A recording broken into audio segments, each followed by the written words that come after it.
आज आपको मैं मेजरमेंट के बारे में क्वेश्चन सॉल्व कराने जा रहे हैं। वैसे तो पीएचडी में मेजरमेंट का कोई खास रोल नहीं है, जो कुछ प्रॉब्लम आते हैं हर क्वेश्चन वो डायमेंशन से रिलेटेड होता है और साथ में परसेंटेज एरर से रिलेटेड होता है। तो फिर भी कुछ नॉलेज के लिए हम मेजरमेंट पर कुछ क्वेश्चंस बता दे रहे हैं और आज आपको डायमेंशन परसेंटेज एरर के क्वेश्चन सॉल्व करा दे रहे हैं। देखिए, हम पहले से बोर्ड पर लिख भी दिए हैं जिससे कि समय की भी बचत होगी। मेजरमेंट पे हमने जो टॉपिक आने वाले हैं उन्हीं पर केवल डिस्कशन कर सकते हैं। जैसे मास का मेजरमेंट, तो कभी कभी आप लोगों को कंफ्यूजन होता है कि मास मेजरमेंट में इनर्शियल मास और ग्रेविटेशनल मास, तो हम लोग इसमें अलग अलग रखते हैं। इनर्शियल मास का मेजरमेंट दूसरे टाइप से करना होता है और ग्रेविटेशनल मास का दूसरे टाइप से होता है। वैसे अंतर भी मालूम होना चाहिए कि ग्रेविटेशनल मास किसको कह रहे हैं या इनर्शियल मास हम किसको कह रहे हैं, ये थोड़ा डिफरेंस भी आपको मालूम होना चाहिए। इनर्शियल मास का मेजरमेंट करते समय हम जैसे कहते हैं न्यूटन्स लॉ ऑफ मोशन, तो inertial mass is proportional to gravitational mass, क्योंकि जब हम इनर्शियल मास को अर्थ सरफेस पे मेजर करते हैं तो उसमें प्रोपोर्शनल लगा लेते हैं। लेकिन इनर्शियल मास ग्रेविटेशनल मास से भिन्न होता है। इसको जानने के लिए जब आप मून पर जाएंगे तो ये वेरिएशन आपको प्राप्त हो जाएगा। ग्रेविटेशन मास डिक्रीज हो जाएगा जबकि इनर्शियल मास कांस्टेंट होता है।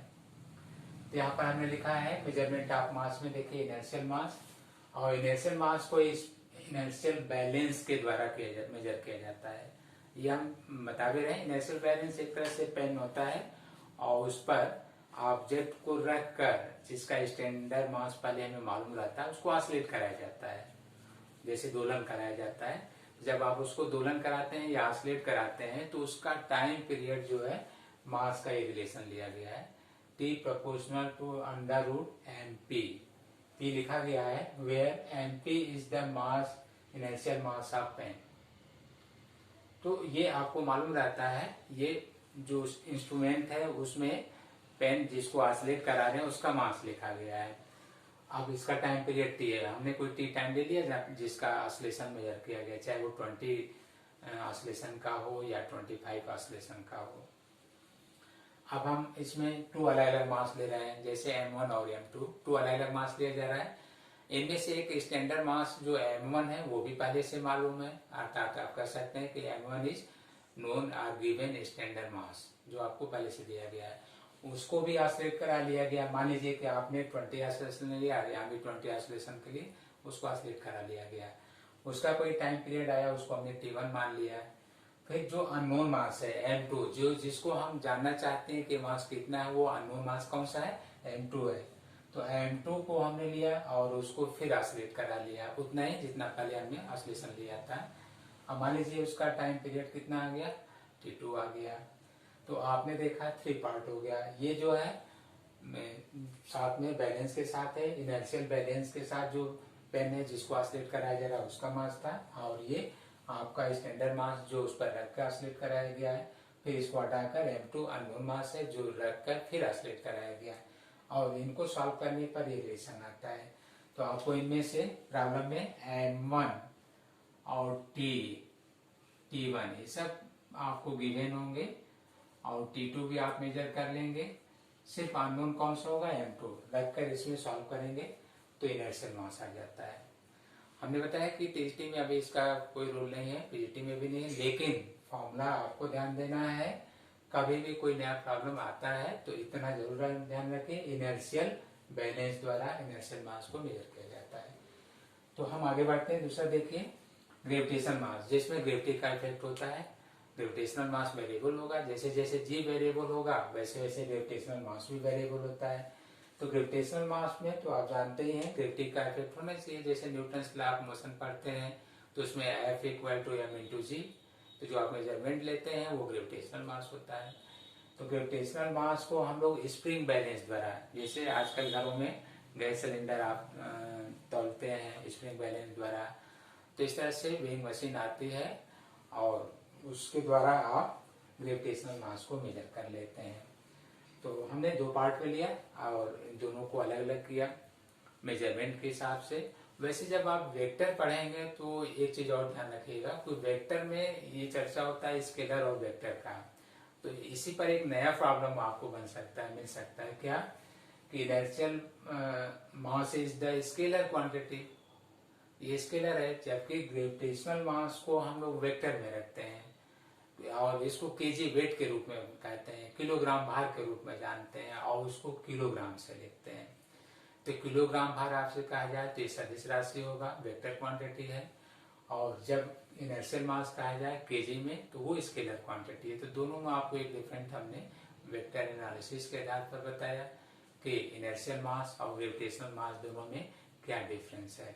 तो आपको डिफरेंस भी मालूम हो गया, मेजरमेंट भी मालूम हो गया, याद भी हो गया होगा, इनर्शियल बैलेंस और स्प्रिंग बैलेंस। तो हमने मेजरमेंट ऑफ मास पर डिस्कशन किया और इसको पहले से ही बोर्ड पर लिख दिया गया था। अब साथ में कुछ चीजें ऐसे हैं कि जो रटने वाली हैं, वो आपके पास बुक रहता है, आप बुक ओपन करेंगे, जो लिखा वो याद करना होता है, तो उसमें हम बहुत ज्यादा हेल्प आपको नहीं कर रहे हैं, फिर भी कुछ पॉइंट याद दिलाने के लिए हमने लिख दिया है। जैसे मास मेजरमेंट में जो नॉन इनवर्स साइज है, अब तक जो हम साइज को मेजर कर सकते हैं इनवर्स की वेट के रूप में, क्योंकि एक होता है उसका डिस्टेंस के रूप में, एक होता है वेट के रूप में। तो weight of non inverse is तो लिखा गया है 10 की पावर 53 kg। तो ये सबसे बड़ा मेजरमेंट है वेट का, और सबसे छोटा आप जानते हैं मास ऑफ इलेक्ट्रॉन का है। तो आपने देखा मैक्सिमम वेट इनवर्स का और लोवेस्ट वेट जो एटॉमिक और इलेक्ट्रॉनिक के पार्ट में आते हैं, तो उसमें हमने किसका बताया, इलेक्ट्रॉन का है। तो इलेक्ट्रॉन का लोवेस्ट वेट है, जो सबको याद होगा, केवल हमने पावर दे दिया है। और इसमें वैसे तो आप 9 पॉइंट करके लिखते हैं और उसकी पावर को -30, 31 वेरिएशन दिखाते हैं, तो ये नॉर्मल पोजीशन में लिखा गया है। तो मास के मेजरमेंट में आपने देख लिया। अब इस तरह से आप थोड़ा सा प्रयास करिएगा कि कुछ और भी बुक्स वगैरह में आप देखते रहें, लेकिन हाँ हम उनका डिस्कशन जरूर करते रहें। जैसे हाईएस्ट मास में चर्चा होता है, जैसे अभी हमने हाईएस्ट मास का किया, उसी तरह से सन का मास है, अर्थ का मास है, ये सब हाईएस्ट मास है। अर्थ के मास में 10 की पावर 25 kg, सन के मास में 30 kg, तो ये हाईएस्ट मास में ही आता है। फिर भी इनमें से अलग से क्वेश्चन ये भी पूछा गया है कि Chandrashekhar limit is the measurement of, कभी कभी ऑब्जेक्टिव क्वेश्चन में अलग से भी आ जाता है और आपको ध्यान देना पड़ता है। जैसा भी हमने कहा चंद्रशेखर लिमिट, जैसे स्टार्ट में उसको सी करके स्टार्ट कर सकता है, चंद्रशेखर में सी आ रहा है, चंद्रशेखर लिमिट CSL करके भी आपको दिया जा सकता है। तो चंद्रशेखर लिमिट जो है is the measurement of highest mass and it is equal to 1.4 times of solar mass. ये सोलर मास का 1.4 टाइम अधिकतम होता है। तो चंद्रशेखर लिमिट में आपको अभी हमने बताया कि 1.4 इंटू सोलर मास को हम अगर लगभग लिखें 2 इंटू 10 की पावर 30 kg, तो आप मल्टीप्लाई करके ये चंद्रशेखर लिमिट का रेंज भी आप देख सकते हैं। तो मास का मेजरमेंट हुआ। इसी तरह से चर्चा होता है लेंथ का। तो लेंथ में भी जो है हाईएस्ट और लोएस्ट की बात आती है। तो आप जानते हैं जब आप न्यूक्लियर में जाएंगे तो न्यूक्लियर की साइज लोएस्ट होती है, और जब आप हाईएस्ट में आएंगे तो इनवर्स की साइज हाईएस्ट होती है। तो आपको एस्ट्रोनॉमिकल यूनिट के बारे में देखना होगा, आप लिखे भी होंगे, पढ़े भी होंगे। तो एस्ट्रोनॉमिकल यूनिट जैसे 1 एस्ट्रोनॉमिकल यूनिट कहा जाता है खगोलीय मात्रक, तो ये लगभग 1.496 इंटू 10 की पावर 11 मीटर लिया जाता है। तो ये अर्थ और सन के बीच का एवरेज डिस्टेंस ले लिया गया है। अब इस तरह से लाइट ईयर आप पढ़ते हैं, प्रकाश वर्ष, तो एक वर्ष में प्रकाश द्वारा तय की गई निर्वात में दूरी, तो इसमें पावर 15 आ जाता है। इसी तरह से जब आप पारसेक पढ़ते हैं तो उसमें पावर 16 आ जाता है। तो जो चीजें रटने वाली हैं तो वो थोड़ा सा आप प्रयास कर सकते हैं। 11 है, 15 है, 16 है, तो इनमें एस्ट्रोनॉमिकल आ गया, लाइट ईयर आ गया, पारसेक आ गया, तो ये सब पढ़ाने के लिए नहीं है। और आप उम्मीद है सबको आता है, आप जानते भी हैं। तब आगे बढ़ रहे हैं। इसी तरह से आप डिस्टेंस के साथ साथ जैसे कुछ एग्जांपल हम लोएस्ट मास और उस पर भी दे दे रहे हैं। जैसे आप ये पढ़ते हैं atomic mass unit, atomic mass unit. तो ये देखिए लोएस्ट मास में जो mass of size of atom के रूप में लिया गया है, जो छोटे साइज में है, जैसे एटम ले लीजिए तो उसको आप मेजर करते हैं और ये 1.66 इंटू 10⁻⁻27 kg, या इसको आप कहते हैं कि 1/12 part of mass of 1 carbon atom. इसको सॉल्व करके आप जो लेते हैं तो यह जाता है एटॉमिक मास यूनिट। तो एटम के लिए इसी तरह से साइज न्यूक्लियस का है तो फर्मी। तो लोएस्ट मास हमने जैसे आपको बताया एटॉमिक मास यूनिट, उसी तरह से लोएस्ट साइज में तो आप फर्मी लिखते हैं। न्यूक्लियस की साइज फर्मी में बताई जाती है और पावर ऑर्डर 10⁻⁻15 मीटर 1 फर्मी। ये आपको साइज में मिल गया। लोएस्ट साइज हो गया, लोएस्ट मास हो गया, हाईएस्ट मास, हाईएस्ट साइज। तो ये चीजें रखनी है। बाकी इसका एक्सप्लेनेशन चैप्टर में जब आएगा तो वहां पर किया जाएगा। मेजरमेंट ऑफ मास में जैसे कभी कभी आपको इस तरह की प्रॉब्लम हो जाती है, जैसे राउंडिंग ऑफ आता है, सिग्निफिकेंट फिगर आ जाता है, या प्रिसीजन आ जाता है, एक्यूरेसी आ जाता है। तो इनको भी आप नॉलेज रखेंगे। कुछ नहीं कि जो एग्जाम में आता है वही आपको आना चाहिए। इन चीज़ों को भी आप कुछ न कुछ इसके बारे में जानकारी रखें और आना चाहिए। जैसे अभी हमने कहा precision, accuracy, rounding off, significant figure, तो इन पर आपको कॉन्फिडेंस रहना चाहिए, आना चाहिए, एग्जाम में आता हो या नहीं आता हो। तो इन पर हम कुछ क्वेश्चन से थोड़ा सा क्लियर कर दे रहे हैं। जैसे मान लीजिए कोई स्टैंडर्ड मेजरमेंट है, लिखा हुआ है 5.438 सेंटीमीटर, ये कोई मेजरमेंट दिया गया है। अब आप मेजर कर रहे हैं स्टैंडर्ड मेजरमेंट का, ये स्टैंडर्ड मेजरमेंट है और आप इसका मेजर कर रहे हैं। जैसे x1 आपके द्वारा मेजरमेंट है, लिखा है 5.36 सेंटीमीटर, ये आपके द्वारा मेजरमें't है। या फिर आपने और कोई मेजरमेंट लिया 5.40 सेंटीमीटर, इस तरह का कोई मेजरमेंट लिया। तो देखिए जिसमें डेसिमल के बाद ज्यादा से ज्यादा आप सिग्निफिकेंट फिगर मेजर करेंगे वो मोर प्रिसीजन कहा जाता है, और इसमें सिग्निफिकेंट नंबर भी ज्यादा होता है। लेकिन स्टैंडर्ड वैल्यू से ये डिफर हो सकता है अनदर कंपैरिजन, जैसा कि यहाँ लिखा है 5.40।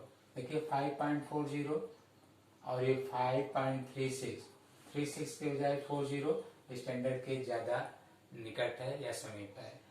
तो इन दो मानों में आपसे कहा जाए कि कौन सा एक्यूरेट मेजरमेंट है या किसमें प्रिसीजन है, तो यथार्थता किसमें है और परिशुद्धता किसमें है, तो आप कहेंगे कि ये परिशुद्धता ज्यादा है क्योंकि वास्तविक मान के निकट है। और इसको आप कहेंगे कि इसमें प्रिसीजन है, यथार्थता है, लेकिन ये डेसिमल विभेदन इसकी तुलना में ज्यादा दिया गया है, लेकिन वास्तविक मान से ये थोड़ा दूर है। तो इस तरह से प्रिसीजन और एक्यूरेसी को आप अलग करके देख सकते हैं। एक छोटा सा हमने एग्जाम्पल दे दिया। आगे बढ़ते हैं। कभी कभी सिग्निफिकेंट फिगर में भी आपको प्रॉब्लम होने लगती है और उस पर क्वेश्चंस, जैसे मान लीजिए कि हमने कोई एडिशन दिया x इक्वल टू यहाँ पर 2.3 प्लस 2.35 प्लस 2.036, इस तरह से हमने कोई वैल्यू दे दिया।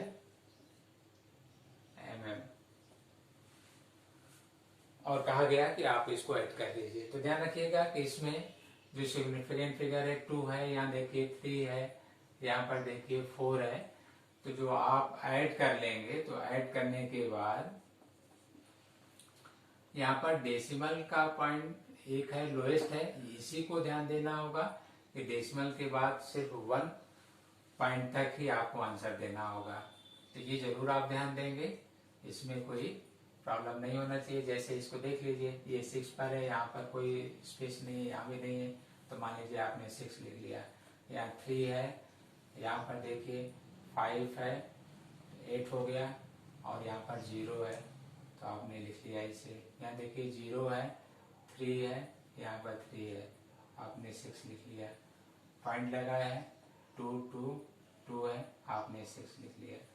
तो इस तरह से अगर आपने ऐड कर लिया है मैम, देखिए ध्यान लीजिएगा, 6 है, 3 है और 5 है, 8 हो गया, 0 है, 3 है, 3 6 हो गया, 2 2 2 6 हो गया, पॉइंट है, लगाया गया। लेकिन जो आपको आंसर देना होगा वही ध्यान देना होगा, एक 1 डेसिमल। तो जैसे ये 6 पॉइंट, आप यहाँ से एक ले सकते हैं, तो इसको राउंडिंग आप में रखा जाता है। ये पॉइंट 5 या 5 से अधिक है, तो ये 5 से अधिक है, राउंडेबल हो जाएगा। आप इससे 6 को 7 कर दीजिए, आपका आंसर आ गया 6.7 mm। तो ये आपका एडिशन में आ गया। तो एडिशन है, सब्ट्रैक्शन है, इसमें डेसिमल के बाद जो लिस्ट सिग्निफिकेंट फिगर होता है वहीं तक आपको आंसर बताना होता है। लिस्ट सिग्निफिकेंट फिगर तक ये आंसर बताना होता है। जैसा कि x = 6.7 mm हमने बताया। तो आप इसको एडिशन में भी ध्यान देंगे, सब्ट्रैक्शन में भी ध्यान देंगे, बाकी मल्टीप्लिकेशन और डिवीजन में भी ध्यान देना होता है। जैसे हम ये लिखते हैं कि x = 2 या और भी ले लें 230.56 डिवाइडेड बाई 1000। तो ये बिल्कुल नॉर्मल जो आप पढ़ते हैं वैसे डिवाइड करें।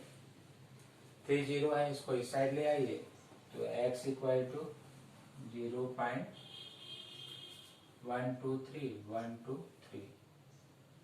23056। जो भी यूनिट लिखना है, यहाँ पर ऐसे सेंटीमीटर, तो यहाँ पर आप सेंटीमीटर ये देख लीजिए ये। लेकिन अगर आप कोई डिवीजन इस तरह लेते हैं, जैसे कि 6.3 इंटू 45.69 अपॉन 40.5 mm, तो फिर आपको इसमें देखना होगा कि लोवेस्ट सिग्निफिकेंट फिगर किसके पास है। तो देखिए इसके पास है 2 है, इसके पास 4 है, इसके पास 3 है। तो आपका जो आंसर यहाँ पर आना चाहिए वो कितने डिजिट में हो सकता है? 2 डिजिट इनसिग्निफिकेंट। तो इस तरह से आपको ध्यान देना होगा कि 2 डिजिट में होगा।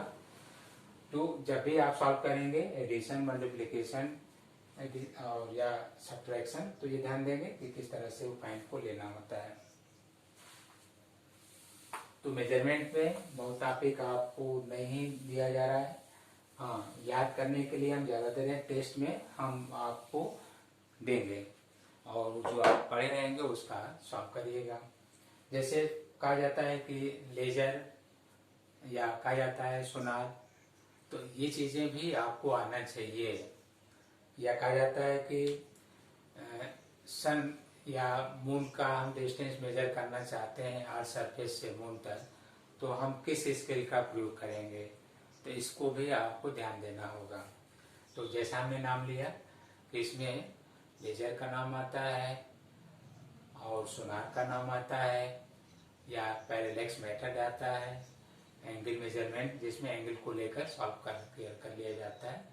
तो आप ध्यान दीजिएगा कि लेजर भी है, डिस्टेंस का है, और कलर डिस्टेंस में भी हम लोग लेजर का मेजर करते हैं, और सामुद्रिक दूरी को मेजर करने के लिए सोनार का उपयोग करते हैं, जिसमें सामुद्रिक दूरी हम लोग यूज करते हैं। और बाकी आपको अभी मून का हमने बताया, लेजर का भी यूज करते हैं, और एंगल को रूप में लेकर और उस रेडियन को कन्वर्ट कर लेते हैं। तो आपको ये सब पढ़ना है, लेजर है, सोनार है, और भी पोजीशन है जो डिस्टेंस के बारे में दिया गया है, टाइम के बारे में दिया गया है। टाइम के बारे में तो सेकेंड आप पढ़ते ही हैं, बाकी सेक वगैरह देख लीजिएगा। एरिया मेजरमेंट के बारे में तो आप बाद में वगैरह देख सकते हैं। लोएस्ट एरिया के बारे में देख सकते हैं कि कितना वो 10⁻⁻28 मीटर स्क्वायर साइज जो होता है, तो बार्न के रूप में आप लोएस्ट एरिया भी देख सकते हैं। तो मेजरमेंट ज़्यादातर डिपेंड करता है कि आप उसको कितना अधिक से अधिक पढ़े हैं और याद किए हैं। परसेंटेज एरर पर प्रॉब्लम चल रहा था और डायमेंशन का भी हुआ था। परसेंटेज एरर में जो क्वेश्चंस आए हुए हैं एक आध दो आपको हम फिर से याद दिला रहे हैं। जैसे measurement of time period by sample pendulum L/G, इस तरह से। जबकि एरर है इसमें, आप जानते हैं कैपिटल एल लिया जाता है जो स्टैंडर्ड लेंथ होना चाहिए, जबकि यहाँ स्मॉल एल लिया गया है, तो उसको निगलेक्ट मानकर चल रहा है L+R। ये मेजरमेंट को हम यहाँ से हटा दे रहे हैं, ये R है, ये L है। स्टैंडर्ड लेंथ L होता है, लेकिन यहाँ पर स्मॉल एल लिया गया है। तो कहता है कि सरल लोलक द्वारा किसी पेंडुलम का टाइम पीरियड मेजर करते समय आपसे कहता है टाइम पीरियड में कितना % का एरर होगा, या जी में कितना % का एरर होगा, या लेंथ में कितना % का एरर होगा। तो इसको देख लीजिए, दो अलग अलग तरीके हैं। पहले मान लेते हैं कि इसका आप स्क्वायर कर लें, ये आ गया L/G, और फिर जिसका भी सॉल्व करना हो, जैसे कांस्टेंट लेके हटा दे रहे हैं, इसको सॉल्व करना हो तो 2Δt/t × 100, और यहाँ से ΔL/L प्लस ΔG/G × 100। आपको याद होगा हमने कहा था कि पावर का हमेशा मल्टीप्लिकेशन लेते हैं और ये फ्रैक्शनल या रिलेटिव एरर के रूप में लेते हैं। 100 से मल्टीप्लाई करते हैं तो परसेंटेज एरर बन जाता है। जैसे L है तो इसका सेपरेट कर लिया, G है इसका सेपरेट कर लिया, और वो पॉइंट याद रखिएगा कि error is always additive in nature. प्रकृति में त्रुटियों का सदैव योग होता है। हम लोग त्रुटियों को जोड़ते ही जोड़ते हैं जब तक कि मिनिमाइज जो है डिवीजन में न खाया जाए। अगर यहाँ मिनिमम कहता तो जी के लिए माइनस ले सकते थे, ऐसा कहता नहीं है। तो हम 2 को इधर डिवाइड कर लें तो ये पार्ट आपका परसेंटेज एरर में आ गया टाइम के लिए, तो ये 1/2 हो जाएगा। 2 आप इधर लिख लेंगे, बाकी पार्ट इसका आप यहाँ पर शो कर देंगे। ये है परसेंटेज एरर के लिए। तो ये टाइम पीरियड के लिए हमने लिखा। अगर आपसे कहा जाता है जी का बताइए तो जी को इधर ले आइए, 4π² L/T²। आप जी का निकाल सकते हैं ऐसे ही। अब जी का सॉल्व करेंगे तो ΔG/G वैसे लिखिए जैसे अभी हमने लिखा था, और कांस्टेंट का अलग कर दीजिए, यहाँ ΔL/L हो जाएगा, प्लस अभी भी करना है 2Δt/t हो जाएगा × 100 परसेंटेज एरर। तो परसेंटेज एरर ओरल सॉल्व कर लेना चाहिए, लिखने की जरूरत नहीं, ज्यादातर वैल्यू दी रहती है। आप जैसे देखेंगे समझ में आता है। सबको ऐड करना है, मल्टीप्लाई है तो ऐड करना है, डिवाइड है तो ऐड करना है, ऐड है तो ऐड होगा ही, और सब्ट्रैक्ट है तो भी इधर ऐड हो जा रहा है। तो इससे आसान क्या है कि आप सब्ट्रैक्ट भी है तो भी ऐड कर ले रहे हैं, ऐड है तो ऐड करेंगे ही करेंगे, मल्टीप्लिकेशन में है तो भी ऐड कर ले रहे हैं डिवीजन निकाल कर। हाँ, कभी कभी होता है कि पैरेलल कॉम्बिनेशन वगैरह में कंफ्यूजन आपको होता है, तो एक आध दो प्रॉब्लम हम उस पर भी दे दे रहे हैं। देखिए बहुत अच्छा है कि आप प्रैक्टिस कर सकते हैं, देख सकते हैं। मान लीजिए कि आपको दे दिया गया इस तरह कि combination of 2 lenses, 2 connects lens दे रहे हैं जिनके लिए आपसे कहा जा रहा है कि इनका कंबाइंड फोकल लेंथ ज्ञात करते समय प्रेशर त्रुटि क्या होगी। जैसे F1 F2 ये कन्वेक्स लेंस है, इनकी फोकल लेंथ दी गई है। तो आपके पास फॉर्मूला है 1/F = 1/F1 + 1/F2, ये आपके पास फॉर्मूला है। अब इस कॉम्बिनेशन में F की वैल्यू जो आप लिखते हैं F1 F2/F1 + F2, ये आप लिखते हैं सॉल्व करने के बाद। तो इनमें से एक अच्छा तरीका है कि देखिए जो ऐड कर रहे हैं तो जैसे कि ये सीरीज की तरह से ऐड किया गया है, इसका कोई कॉमन नाम आप दे दीजिए। तो ये भी एक प्रोसेस है कि इसको F1 F2 लिख लीजिए, इसको कॉमन FM कोई नया नाम दे दीजिए, और फिर जैसे एरर आप निकालते हैं वैसे इसको नोट कर लीजिए। जैसे ये हमने लिख दिया, तो यहाँ F1 का आप सेपरेट लिखेंगे, तो F1 का अलग लिख लीजिए, और F2 का भी आप अलग लिखेंगे, उसका भी अलग लिख लीजिए, और इसका भी डेल्टा FM करके इसका भी लिख लीजिए। परसेंटेज है 100 से मल्टीप्लाई कर लीजिए। तो इस तरह से देखिए आपने चार्ट में लिख लिया। बाकी हमने इसको समझाया था कि अगर FM की पोजीशन जो लिखा है हमने वो इस तरह से लिखा है कि प्लस माइनस भी चाहें तो आप करते ऐसे delta F1 plus delta F2 upon F1 plus F2। देखिए ऐसे भी हमने कहा था लिखने के लिए, और फिर आप इनको अलग अलग भी कर सकते हैं। तो इस चार्ट में है ये फ्रैक्शनल आपको दिए रहते हैं, डायरेक्ट करिए। प्रॉब्लम में इसको दिया रहता है, मान लीजिए ये 1% है, ये 0.5% है, ये मान लीजिए कि 2% है, तो 3.5% हो गया। सॉल्व भी नहीं करना है, जैसे दिया उसका सीधे सीधे ऐड करते जाइए। जितना अलग अलग है, जैसे 1 2 3 रिजल्ट होंगे, तीनों को लेकर ऐड कर दीजिए। तो आप इस पर रेजिस्टेंस पर भी देखा था हमने, कंबाइंड लेंस पर भी बता दिया।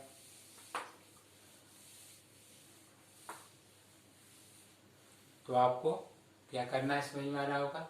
मेजरमेंट पर बहुत प्रॉब्लम नहीं है, लेकिन फिर भी आपको ध्यान देना है कि छोटे छोटे पॉइंट्स जो है यूनिट के रूप में मेजरमेंट का दे देता है, जो आप न ध्यान देते हुए भी मिस्टेक कर देते हैं कि आ रहा है, आप ध्यान नहीं दे रहे, मिस्टेक हो जाता है। तो उस पर भी थोड़ा बहुत फोकस रखिएगा। मेन ये पार्ट है कि इसमें से डायमेंशन आता है और परसेंटेज इधर आता है। उनमें से कोई एक ही क्वेश्चन, बहुत कम चांस होगा कि आपको परसेंटेज भी मिल जाए, डायमेंशन भी मिल जाए, और सब एक ही पार्ट में दो दो क्वेश्चन आपको मिल जाए, या मेजरमेंट का भी आ जाए। कोई भी क्वेश्चन होंगे, एक होगा परसेंटेज का होगा या डायमेंशन का। हाँ, किसी सन में 2 क्वेश्चन आ गया है, वो अपवाद की बात है। अब आते हैं डायमेंशन में। तो डायमेंशन में भी आपको ये ध्यान देना है कि किस तरह के डायमेंशन प्रायः पूछे जाते हैं। तो ध्यान रखिएगा कि जैसे टॉर्सनल रिजिडिटी है, और ये आया है पीजीटी में भी आया है, टीजीटी में भी आया है, और एलटी पर भी जो क्वेश्चन हैं उनमें भी है। तो आपको टॉर्सनल रिजिडिटी का ये पूछा गया है, प्लांक कांस्टेंट है इस पर पूछा गया है, विस्कोसिटी का है, इसको ध्यान देना है, विस्कस कोफिशिएंट का जो है आता है, इलास्टिसिटी है तो इलास्टिक कोफिशिएंट में, और टॉर्सनल रिजिडिटी में। इसमें बच्चे कंफ्यूज होते हैं। जैसे जब आप पढ़ते हैं तो यंग मॉडुलस है, बल्क मॉडुलस है, या इसको आप के सिंबल दे दीजिए, और मॉडुलस ऑफ रिजिडिटी और टॉर्सनल रिजिडिटी, इनमें कंफ्यूजन होता है। जिसको मरोड़ी दृढ़ता है हिंदी वाले पढ़ते हैं, और इसको दृढ़ता गुणांक के रूप में पढ़ते हैं। तो मरोड़ी दृढ़ता और दृढ़ता गुणांक, इनके डायमेंशन आप ध्यान रखिएगा कि किस तरह से निकाले जा रहे हैं, और उसमें मिस्टेक ना हो, क्योंकि ये अलग है आपके लिए C/5, और ये जो आप लिखते हैं वो अलग लिखते हैं, इसको जरूर ध्यान रखिएगा।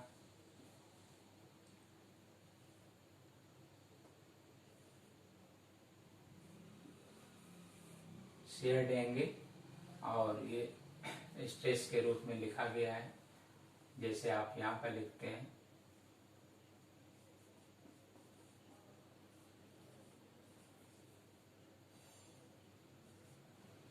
या इसको भी लिखते हैं।